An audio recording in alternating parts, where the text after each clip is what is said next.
ইষ্টপ্রাণ দাদা ও মায়েদের জানাই আন্তরিক জয়গুরু। আজ ইষ্ট প্রসঙ্গে পরম পূজ্যপাদ শ্রী শ্রী আচার্যদেবের দেওয়া দুজন দাদাকে এই বিভিন্ন সমস্যার সমাধান আমরা জেনে নেব। আমাদেরও এই সমস্যাগুলি যদি থেকে থাকে আমরা সমাধান পেয়ে যেতে পারি এই ছোট্ট ভিডিও থেকে। কলকাতা এজরা স্ট্রিটের কাছে চা পান বিড়ির দোকান ছিল এক ভাইয়ের। দোকানের পেছনেই অস্থায়ী বাড়ি ছিল তার। হঠাৎ একদিন সকালে উঠে দেখেন কর্পোরেশন দোকান ভেঙে দিয়ে গেছে। থানায় বহুবার ছুটেছেন কিন্তু কেস নিতে চায়নি পুলিশ। কি করবেন দিশাহীন হয়ে ছুটে এসেছেন আচার্যদেবের কাছে। আচার্যদেব বললেন, পাশে অস্থায়ী দোকান নিয়ে যে করেই হোক ব্যবসাটা আগে চালিয়ে যাও। ব্যবসাটা হলো আসল উদ্দেশ্য, তারপরে দোকান। এখন ভাড়া নিয়েও কাজ চালাতে পারো, অন্য জায়গাও দোকান দিতে পারো, প্রয়োজনে ঠেলা নিয়েও বেরিয়ে যেতে পারো, কিন্তু বসে থাকবে না। কারণ বসে খেলে রাজার ধনও ফুরিয়ে যায়। তাই আগে যেভাবেই হোক কাজটা চালিয়ে যাও। এবার জেনে নেব আরেক দাদার জীবনের বিভিন্ন সমস্যার সমাধান শ্রী শ্রী আচার্যদেব দিয়েছেন। সেই দাদার সময় খুব খারাপ যাচ্ছে, বাড়িতে নানান বিপদ হচ্ছে, গাড়ির অ্যাক্সিডেন্টও হয়েছে। তো আচার্যদেব বললেন, বাড়িতে বিপদ মানে আমার চিন্তাচলন বিক্ষিপ্ত হলে আমার বিপদ হতে পারে। বাড়ির আবার বিপদ কি করে হয়? বাড়ির আবার বিপদ কি রকম? ধরা যাক গাড়ির অ্যাক্সিডেন্ট হলো, আসল কারণটা যে গাড়িটা চালাচ্ছে তার অনিয়ন্ত্রণ। কই, গাড়িটাকে তো বলি না তুই নিজে নিজে গিয়ে অ্যাক্সিডেন্ট ঘটালি। তাকে না চালিয়ে দাঁড় করিয়ে রাখলে হাজার বছর সে অভাবেই দাঁড়িয়ে থাকবে। নিজে নিজে গিয়ে গাড়িটা অ্যাক্সিডেন্ট করবে কখনো? ঝামেলা আসুক, ঝামেলা হতেই পারে।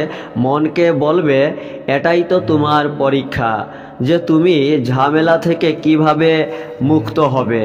রামচন্দ্র পুরুষোত্তম হয়েও তার ঝামেলা কম ছিল।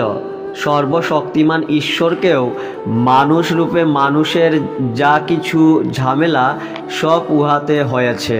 কৃষ্ণ ভগবান, তার জন্মই তো কারাগারে, জেলখানার মধ্যে অন্ধকার ঘরে তার আবির্ভাব। প্রতি পদক্ষেপে তার ছুবল তার সামনে দাঁড়িয়ে আছে। যে কোনো সময়ে তার মৃত্যু হতে পারে। রাজার লোক খুঁজছে তাকে মারার জন্য। একটা ভয়ঙ্কর শৈশব নিয়ে তিনি বড় হননি। তাকে যখন মানুষ হয়ে আসতে হয়েছে, মানুষের যা যা কষ্ট সবই তাকে সহ্য করতে হয়েছে। ঠাকুরের সমাধি হয়েছে, আমরা কয়লার আগুন দিয়ে তার গায়ে চিপে দেখছি ওটা সমাধি না তিনি নাটক করে আছেন। আর আমরাও তো মানুষ, আমাদের দুঃখ কষ্ট থাকবে না এটা কে বলেছে? তারা প্রত্যেকে কষ্টের সাথে লড়াই করে দেখিয়ে গেছেন পৃথিবীটা হেরে যাওয়ার জন্য নয়। তুমি যা ভজবে, ভজা মানে প্র্যাকটিস করা, সেই রকমটাই হবে। তুমি নেগেটিভ বলবে, নেগেটিভ ভাববে, নেগেটিভ দেখবে আর ভাববে, জীবনটা তোমার পজিটিভ হবে। তুমি তোমার কামনা, তোমার ইচ্ছা, তোমার সংসার, তোমার উপার্জন এইসবের মধ্যে সারাদিন নিজের ধান্দা নিয়েই আছো। কিন্তু একটু ঠাকুর নিয়ে চলার অভ্যাস করে কখনো দেখেছো কি? কতবার দিনের মধ্যে ঠাকুর তুমি আমার মনের মধ্যে রয়েছ এই কথা ভেবেছ? 86,400 সেকেন্ডের মধ্যে ঠাকুর তুমি কতবার আমার মনের মধ্যে আসছো কখনো ভেবে দেখেছি আমরা? শুধু তো এটা করব, ওটা করব, এর জন্য এটা করব, ওর জন্য ওটা, এইসব ছবিগুলোই আসে। ঠাকুরের ছবি কতবার আসে মনের মধ্যে? আরও বিভিন্ন কথা সেই দাদাকে শ্রী শ্রী আচার্যদেব বলেছেন। জয় গুরু।